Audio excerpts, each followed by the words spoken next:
va parler du groupement hospitalier du territoire qui a commencé depuis 2 ans, depuis 2016, et qui rentre dans une nouvelle phase d'approfondissement en vue de la réforme de la santé de 2022 avec Michel Hansen, bonjour Michel, et Mathieu Rocher, bonjour Mathieu Rocher.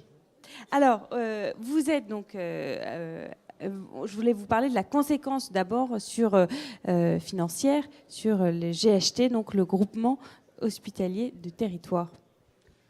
Oui, bonjour. Conséquences qui aujourd'hui ne sont pas encore très bien connues. Ce qu'on sait, c'est que la contrainte financière qui pèse sur les hôpitaux et qui contribue au rétablissement des comptes de la sécurité sociale, eh bien cette contrainte ne va pas s'alléger. Donc on sait que les réorganisations qu'on aura à mener dans le cadre des groupements hospitaliers territoires devront se faire sous le signe de la contrainte budgétaire. Peut-être que ça nous permettra de retrouver des marges budgétaires, mais en tout cas, ce sera sous le signe d'une contrainte assez forte. Et est-ce que vous craignez que les jeunes praticiens, finalement, qui soient obligés du coup d'aller dans ces hôpitaux et de faire 1 heure de route, ça ne va pas un petit peu, en termes d'attractivité, de qualité de vie, les freiner ? Alors c'est sûr que ce qu'on demande maintenant aux médecins, alors aux jeunes comme oui. aux praticiens qui sont déjà expérimentés dans nos structures, c'est d'avoir un exercice territorial, c'est-à-dire de se projeter, pas simplement dans un hôpital, mais dans plusieurs hôpitaux, d'irriguer le territoire. Et ça, pour ça, il faut avoir leur adhésion parce que c'est pas totalement neutre. Ça veut dire s'habituer à plusieurs conditions de travail différentes, plusieurs équipes soignantes, administratives aussi. Ça veut dire faire de la route. Et toute heure passée sur la route, c'est 1 heure qu'on passe pas auprès des patients. Malade. Donc ça a évidemment un avantage pour la population en proximité. Par contre, ça a une contrainte sur le temps médical disponible qui est un véritable enjeu en termes de santé publique pour l'avenir. Et vous, Michel, quel est le rôle de la commission médicale, justement, de ce groupement hospitalier territoire ? Oui, la loi va changer ce qui existait jusqu'à présent, dans le sens où, lors de la mise en place des groupements hospitaliers de territoire, on rappelle, il y en a 135, 85% de ces groupements avaient choisi la création d'un collège médical qui avait le mérite d'avoir beaucoup plus de souplesse au niveau gouvernance. La future loi, on rappelle qu'elle doit être votée encore et dirigée par des ordonnances, semble-t-il, imposera une commission médicale de groupement centralisée. Qui veut dire centralisée, on n'en connaît pas à l'heure actuelle le contenu. Mais par contre, on peut se poser la question, que deviendront les commissions médicales des établissements partis ? Et quelle sera encore leur viabilité ? Et comment fonctionne la graduation des soins, l'articulation justement des hôpitaux de proximité ? Comment ça se passe concrètement ? Ça, c'est une des mesures phares de la réforme 2022. Avec la création justement de ces hôpitaux de proximité, globalement, il va y avoir 3 niveaux d'hôpitaux publics.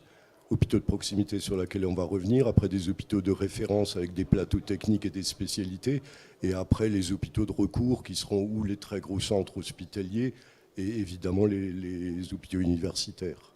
Et selon vous, est-ce qu'il faut du coup maintenir les secteurs d'hospitalisation de ces petits hôpitaux avec la difficulté de pourvoir des postes médicaux ?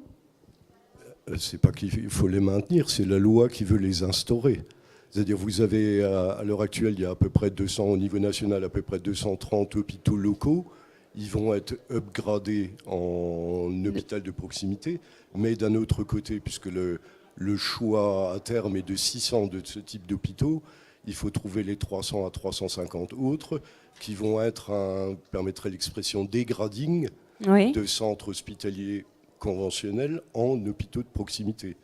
Un hôpital de proximité ne comportera pas de chirurgie au moins conventionnelle, ni de gynéco-obstétrique, ni de services de spécialité. D'accord. Ce sera de la gériatrie, de la médecine polyvalente et du SSR, essentiellement. Donc, pour vous, Mathieu, c'est très compliqué justement de mettre en place ce groupement, même s'il a déjà commencé Alors, ce qui est compliqué, c'est de le faire vivre, c'est d'assurer une gouvernance et surtout que les professionnels de santé s'y retrouvent.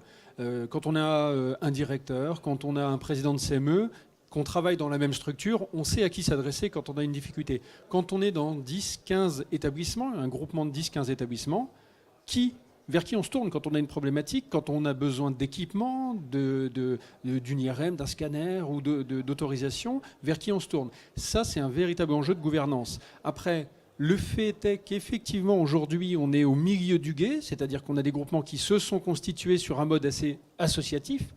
L'enjeu, il va être de réussir le tournant intégratif, c'est-à-dire qu'on soit sur un mode plus intégré.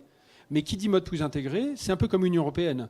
On ne fait pas les mêmes choses à 12 ou à 15 membres, on ne va pas aussi loin, aussi profondément dans les sujets que quand on est à 29 ou 30. Donc le sujet, c'est quelle est la bonne taille, la bonne masse critique pour ces groupements. Ça, c'est encore un sujet qui reste à trancher et sur lequel on espère que les pouvoirs publics nous laisseront aussi donner notre avis. On l'espère aussi. Merci Michel, merci Mathieu de nous avoir éclairés sur ce groupement hospitalier de territoire. Merci à tous les deux. Merci à vous.